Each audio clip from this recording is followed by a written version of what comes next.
Welcome to Teja 70mm. నమస్తే తెలంగాణ. ఇవాళ వార్తలు చూసుకున్నట్లయితే, అంగట్లో మీ ఆధార్, ఊరంతా పంచితే రోడ్ల మీద ఉండవా, బజారు పాలవుతున్న ప్రజల వ్యక్తిగత సమాచారం, ఇండ్లకు దరఖాస్తులు కట్టలు, ఫోన్లో డేటా ఎంట్రీ. సో నార్మల్గా కూడా ఈ దరఖాస్తులన్నీ కూడా చాలామంది ప్రైవేటీకరణకు ఇవ్వడం జరిగింది. సో దీంట్లో ఏంటంటే ప్రభుత్వ ఉద్యోగులు చేయలేకపోతున్నారు కాబట్టి కొన్ని కాంట్రాక్ట్ బేసిక్ ప్రైవేట్ ఉద్యోగులకు ఇచ్చి ఆ దరఖాస్తులన్నీ ఆన్లైన్ చేయడం జరుగుతుంది. సో ఇక్కడ కూడా ఈ డేటా అనేది లీక్ కాకుండా కాంట్రాక్ట్లతో ఒప్పందం అనేది జరుగుతుంది.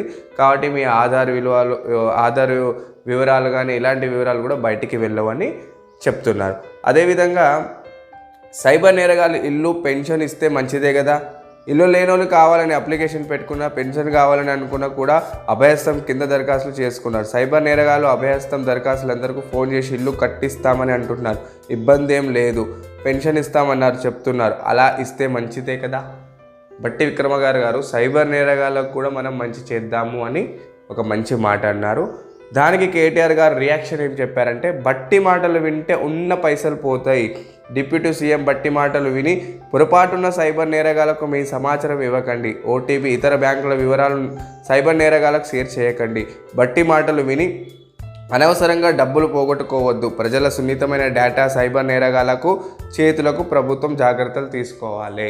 వివరాలన్నీ కూడా మనం డేటా ఎంట్రీ ఆన్లైన్లో చేస్తున్నాం కాబట్టి ఇప్పుడు సైబర్ నేరగాళ్లకు ఒక వరంగా మారింది. సో సైబర్ నేరగాళ్లకు ఇది ఒక వరంగా మారింది. ఎందుకంటే మన ప్రతి ఒక్కరు కూడా కోర్టుల అప్లికేషన్స్ని ఆన్లైన్ చేయడం జరిగింది. అది ఏ ప్రైవేట్ సంస్థకి ఇచ్చిరో తెలియదు. సో వాళ్ళు ఏ రూపంలోనూ మీకు కొన్ని మిస్టేక్స్ ఉండవచ్చు, లేదంటే కొన్ని ఫోన్ నెంబర్లు మిస్టేక్ ఉండవచ్చు, లేదంటే ఏమైనా డాక్యుమెంట్స్ మిస్ అవ్వచ్చు. దీనికి సంబంధించిన మీకు ఎవరైనా కాల్ చేస్తే దానికి మనకు సైబర్ క్రైమ్ వాళ్ళు ఏమని చెప్తున్నారంటే, అప్లికేషన్ చూసి ఫోన్లు చేస్తున్నారా జాగ్రత్త. ప్రజాపాలన దరఖాస్తుల మాటను సైబర్ ముప్పు ఉంది.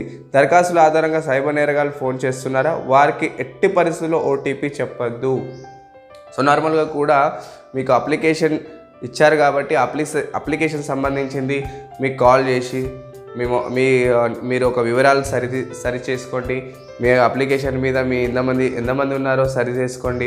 అన్నీ చేసిన తర్వాత బ్యాంక్ అకౌంట్ నెంబర్లో మీకు అమౌంట్ వేయమంటారు, లేదంటే ఒక ఓటీపీ చెప్పమంటారు. సో అలాంటి ఏ వివరాలను కూడా మీరు చెప్పకూడదని కమిషనర్ చెప్తున్నారు. కాంగ్రెస్దే కాలయాపన, హామీల అమలుపై చిత్తశుద్ధి లేనని రాష్ట్ర సర్కార్, పాలనా పోకడలే నిదర్శనం కేటీఆర్. ప్రతి పనికి 100 రోజులు గడువు అంటున్నారు. ప్రజల్లో ప్రభుత్వంపై అప్పుడే వ్యతిరేకత మొదలైంది. తెలంగాణకు గలం బలం దళం బీఆర్ఎస్ పార్టీ. బీఆర్ఎస్ విపక్షంలో ఉంటే కాంగ్రెస్కు ప్రమాదమే. 2 నెలలకోసారి పార్టీ కమిటీ సమావేశం. కేటీఆర్ 100 రోజుల్లో గడువు దాటాక ప్రజలే కాంగ్రెస్ పార్టీని చీటింగ్ కేసులు పెడతారు.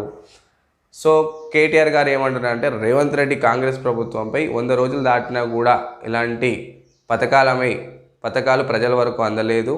సో కాంగ్రెసు 3 నెలల్లోనే ప్రజలందరూ చీటింగ్ కేసు పెడతారని అంటున్నారు. కేటీఆర్ గారికి రేవంత్ రెడ్డి గారు ఒకే సమాధానం చెప్పారు.